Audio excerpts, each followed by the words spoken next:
Il est 6h47. Le téléphone de Thomas vibre sur la table de nuit.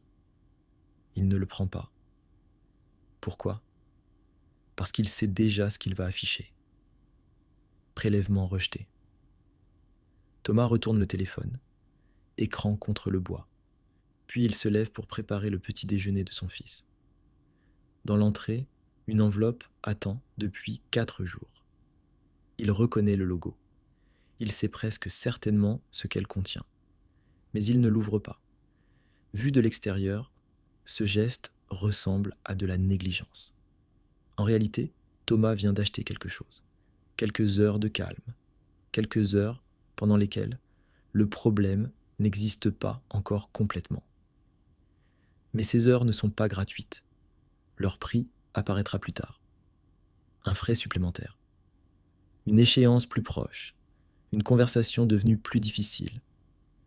Thomas est loin d'être seul. Au début de l'année 2024, en France, plus d'une personne sur 5 vivait dans un ménage déclarant finir le mois difficilement ou très difficilement. Thomas travaille. Il élève un garçon de 9 ans. Il peut vous dire exactement combien coûte un panier de courses normal. Il n'est ni paresseux ni inconscient. Sa marge a simplement disparu. Et quand la marge disparaît, des réflexes apparaissent, des habitudes qui soulagent aujourd'hui en rendant demain plus étroit. Dans cette vidéo, nous allons en voir 7. La première se cache dans ce téléphone retourné. La dernière ressemble parfois à de la dignité. Pourtant, c'est peut-être celle qui coûte le plus cher, parce qu'elle peut tenir une personne éloignée de toute aide pendant des années. Une précision est indispensable. Le manque d'argent n'est pas un problème d'attitude. Un loyer trop lourd ne disparaît pas avec une meilleure routine. Une séparation, une maladie ou une perte d'emploi ne se résout pas avec un tableau Excel.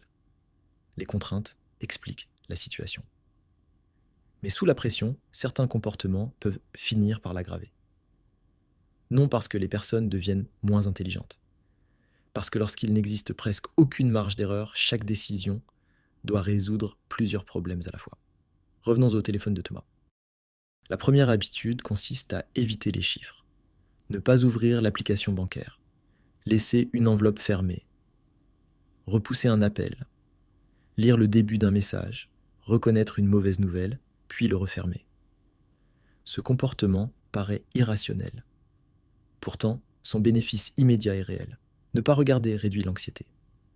Pendant quelques minutes, tant que Thomas ignore le montant exact, toutes les possibilités restent ouvertes. La facture est peut-être moins élevée que prévu. Le compte est peut-être moins bas. La situation reste floue, et le flou fait parfois moins peur qu'un chiffre. Des travaux récents sur l'évitement financier suggèrent qu'une situation de rareté peut augmenter la tendance à reporter certaines décisions ou certains paiements. Mais il rappelle aussi une nuance essentielle.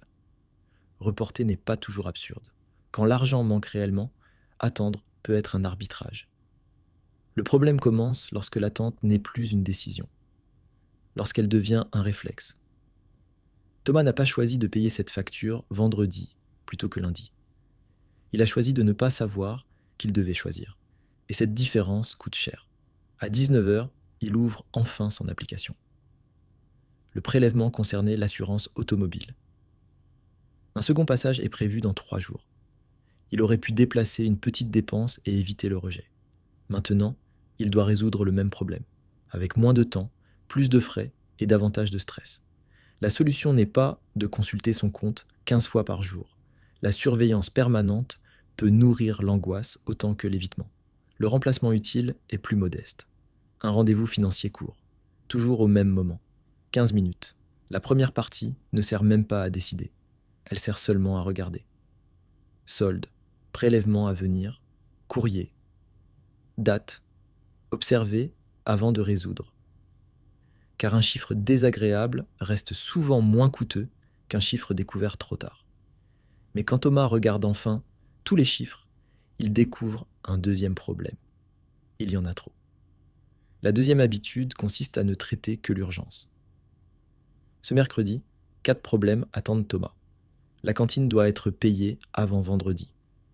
Le fournisseur d'électricité réclame une régularisation. Un voyant s'allume depuis plusieurs jours dans sa voiture. et son fils a besoin d'une nouvelle paire de chaussures. Thomas ne peut pas tout régler. Alors il choisit ce qui crie le plus fort. La cantine envoie des rappels. Il la paie. L'électricité affiche une date limite. Il appelle. Le voyant de la voiture, lui, ne parle pas. Il reste orange sur le tableau de bord. Thomas le repousse. Cette manière de décider porte parfois le nom de tunnel attentionnel. Lorsque les ressources manquent, l'attention se resserre autour du problème le plus urgent. À court terme, cela peut même rendre Thomas très efficace. Trouver 40 € avant vendredi. Négocier un délai avant 17 heures. Faire tenir 3 dépenses dans la même somme. Mais à l'extérieur du tunnel, les problèmes silencieux continuent de grandir. Les chercheurs débattent encore de l'ampleur exacte de ces effets. Toutes les expériences sur la rareté ne se reproduisent pas de la même manière. L'idée la plus prudente reste pourtant familière. Une urgence répétée occupe de la place mentale. Et l'invisible est souvent sacrifié avant le visible. 2 semaines passent. Le voyant orange devient rouge. Thomas appelle enfin le garage.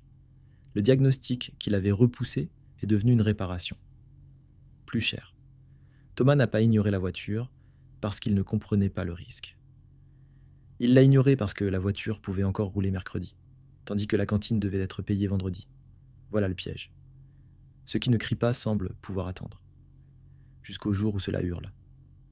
Pour sortir de ce tunnel, une simple liste ne suffit pas. Une liste mélange ce qui crie et ce qui coûte. Thomas trace 3 colonnes. Ce qui est urgent aujourd'hui. Ce que coûtera le délai. La prochaine action, même minuscule. Le voyant n'a pas besoin d'être réparé immédiatement si Thomas n'a pas l'argent. Mais il peut devenir un appel, un devis, une date. Ce qu'il remet dans son champ de vision cesse au moins de grandir dans l'ombre. La 3e habitude apparaît le samedi suivant. Le lave-linge ne termine plus ses cycles. Dans le magasin, le vendeur montre à Thomas un modèle correct. Prix affiché, 438 €. Impossible. Puis, le vendeur prononce 6 mots. Seulement 29 € par mois. Et le prix change de forme. Thomas ne voit plus 438 €. Il voit 29. La 3e habitude consiste à regarder la mensualité plutôt que le coût total. Ce réflexe a une logique. Thomas ne vit pas dans une année comptable. Il doit traverser le mois présent. La mensualité répond donc à la question qui l'inquiète réellement. Est-ce que mon compte peut supporter cela maintenant? Mais ce n'est pas la mensualité qui piège Thomas. C'est sa solitude apparente. 29 € pour le lave-linge, 18 pour le téléphone, 42 pour une ancienne réparation, 9 pour un service qu'il utilise rarement. Chaque décision paraît petite. Ensemble, elles ont déjà dépensé les prochains mois avant même qu'ils commencent. Une mensualité montre le prix d'entrée. Elle cache la longueur du couloir. Avant de signer, Thomas note désormais 3 éléments. Le coût complet, la date de la dernière échéance et la somme de toutes ses mensualités actives. Il n'interdit pas le paiement fractionné. Il remet simplement le futur dans l'image. Parce qu'un petit montant répété assez longtemps n'est plus un petit montant. Et maintenant, la 4e habitude. Celle que l'on accuse le plus vite et que l'on comprend le moins. Un jeudi soir, tout a été trop lourd. Un collègue a repris Thomas devant tout le service. Le bus est arrivé en retard. Son fils proteste contre le dîner prévu. À 20h12, Thomas commande des repas. Puis il ajoute un petit objet à son panier. Il sait qu'il aurait pu cuisiner. Il sait qu'il possède déjà quelque chose de similaire. Mais quand il appuie sur commander, quelque chose change. Pendant quelques secondes, Thomas ne subit plus sa journée. Il décide. Voici la révélation. Thomas n'achète pas vraiment un objet. Il achète la fin de sa journée. Une interruption. Un peu de confort. La sensation d'avoir encore le droit de choisir quelque chose. La 4e habitude consiste à acheter un soulagement. Les discours financiers voient de la dépense. Ils voient rarement ce que le paiement produit avant même que le colis arrive. Le soulagement est réel. Il est simplement très court. Le lendemain, la fatigue a diminué. Le paiement, lui, est toujours là. Supprimer l'achat sans remplacer sa fonction fonctionne rarement longtemps. Thomas doit donc poser une autre question. Qu'est-ce que j'essaie réellement d'acheter? Du repos, une récompense, une sensation de contrôle. Il prépare 2 réponses qui ne passent pas par une dépense. Un dîner extrêmement simple pour les soirées difficiles et un appel à sa sœur sur le chemin du retour. Pour les achats dépassant un seuil qu'il choisit lui-même, il ajoute 24 heures. Pas pour se punir, pour permettre à l'émotion de quitter la pièce avant que l'argent ne la quitte. Le mois suivant, Thomas décide que tout va changer. Plus aucun écart, pas de café dehors, pas de déjeuner avec les collègues, pas de petits plaisirs, pas 1 euro qui ne soit absolument nécessaire. Pendant 9 jours, son budget est parfait. 9 jours. Le 10e, son fils lui demande un goûter en ville. Thomas accepte. Quelques euros, rien de catastrophique. Mais dans sa tête, une phrase apparaît. Le mois est raté. Alors le soir, il commande quelque chose qu'il repoussait depuis longtemps. Et le lendemain, il retourne son téléphone. Nous sommes revenus exactement au premier geste. La 5e habitude consiste à alterner privation extrême et rattrapage. Le problème n'est pas le goûter. Le problème est la règle selon laquelle une seule dépense transforme un plan utile en échec complet. Un budget impossible à respecter ne crée pas du contrôle. Il crée une date de rupture. La privation accumule aussi une dette invisible, la fatigue de toujours dire non. Puis, au premier moment de faiblesse, cette dette réclame son remboursement. Thomas remplace donc le mois parfait par un mois respirable.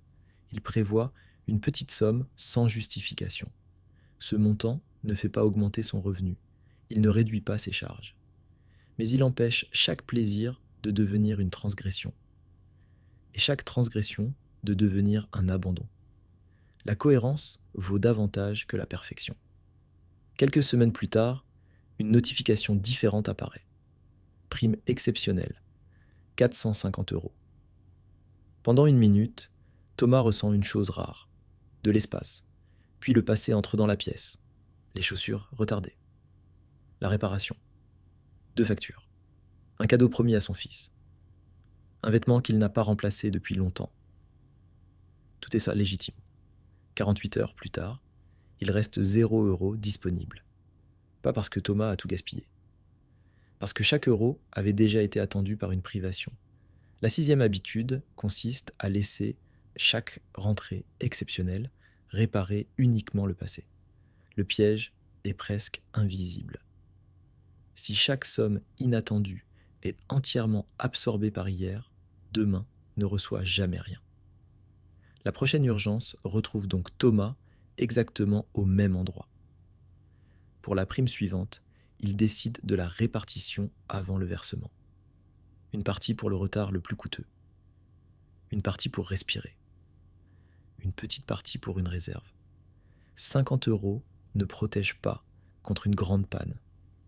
Mais ces 50 euros changent une règle immense. Pour la première fois, le passé n'a pas reçu 100% de l'argent. Le futur possède enfin une place, même petite. Il reste une habitude. Thomas ne la voit pas dans son application bancaire, il la voit dans le regard des autres. Un vendredi, ses collègues proposent un déjeuner. Thomas sait que le restaurant dépassera son budget, il pourrait refuser. Mais il a déjà décliné 2 fois. Il imagine les questions. Tu ne viens jamais ? Tout va bien ? Alors il accepte. Au moment de payer, il partage même l'addition à parts égales, bien que son plat ait coûté moins cher. Thomas ne paie pas seulement son déjeuner. Il paie pour que personne ne voie qu'il doit compter. La 7e habitude consiste à cacher la situation. Le secret protège son image. Il lui permet de rester le collègue fiable, le père organisé, la personne qui gère. Mais ce secret lui coûte 3 fois. Il accepte des dépenses qu'il aurait refusées. Il porte seul toute la charge mentale. Et il attend plus longtemps avant de demander une aide qui pourrait réduire le problème. Parmi les ménages surendettés étudiés par la Banque de France en 2025, près de 2 sur 3 vivaient sous le seuil de pauvreté. Pourtant, les chiffres ne montrent pas les enveloppes fermées. Ils ne montrent pas les repas acceptés pour sauver les apparences. Ils ne montrent pas le temps passé à dire « tout va bien ». Des recherches sur la stigmatisation de l'endettement ont observé ce cercle. La peur du jugement favorise le secret, certaines dépenses sociales et le report de la demande d'aide. La honte ne réduit pas la dette. Elle réduit le nombre de personnes autorisées à l'avoir. Chez Thomas, le cercle se brise un dimanche soir. Sa sœur remarque l'enveloppe toujours fermée dans l'entrée. C'est quoi? Thomas répond immédiatement. Rien. Puis il regarde l'enveloppe. 4 jours qu'elle attend. 4 jours qu'elle décide de l'ambiance de la pièce, sans même être ouverte. Thomas s'assoit. Il raconte le prélèvement, les mensualités, la prime déjà disparue, le déjeuner qu'il n'avait pas les moyens d'accepter. Il s'attend à une leçon. Sa sœur pose une seule question. Tu veux qu'on ouvre le courrier ensemble? Thomas hésite. Puis il déchire l'enveloppe. Le contenu n'est pas agréable, mais il est moins catastrophique que ce qu'il imaginait. Surtout, le monstre change de forme. Il devient un montant, une date, une prochaine action. Demander de l'aide ne signifie pas remettre ses décisions à quelqu'un. Cela peut simplement signifier ne plus être la seule personne dans la pièce avec le problème. Lorsque les difficultés deviennent importantes, il existe aussi des interlocuteurs gratuits. Les points de conseil budget, les centres communaux d'action sociale, certaines associations et la Banque de France peuvent informer ou orienter. Le 3014 centralise les questions liées au service public d'inclusion financière. Il ne faut pas attendre de se sentir assez en difficulté pour demander une information. Une question posée tôt coûte souvent moins cher qu'un dossier commencé tard. Le mois suivant, Thomas prend une feuille. Il n'écrit pas « devenir parfait ». Il écrit 7 lignes. Regardez mes chiffres 15 minutes chaque semaine. Classer les problèmes par coût du délai. Traduire chaque mensualité en coût total. Préparer du soulagement pour les jours difficiles. Prévoir une petite respiration. Donner une place au futur avant chaque rentrée exceptionnelle. Ne plus cacher ce que je ne peux pas résoudre seul. Ce système ne fait pas augmenter son salaire. Il ne réduit pas son loyer. Il ne transforme pas 450 € en fortune. Mais il réduit le nombre de décisions que Thomas doit reprendre sous pression. Le mardi suivant, à 6h47, son téléphone vibre encore. Même heure, même table de nuit. Thomas tend la main. Pendant une seconde, son doigt reste immobile au-dessus de l'écran. Puis, il ouvre la notification. Le chiffre est désagréable, mais il n'est plus invisible. Et cette fois, Thomas n'est plus seul avec lui. Voilà le véritable changement. Les habitudes du manque ne sont pas une identité. Ce sont souvent des solutions immédiates qui ont survécu trop longtemps. Éviter, acheter du calme. L'urgence, acheter du temps. La mensualité rendait l'achat possible. La dépense émotionnelle offrait du soulagement. La privation donnait l'impression de reprendre le contrôle. La prime réparait le passé. Le secret protégeait l'image.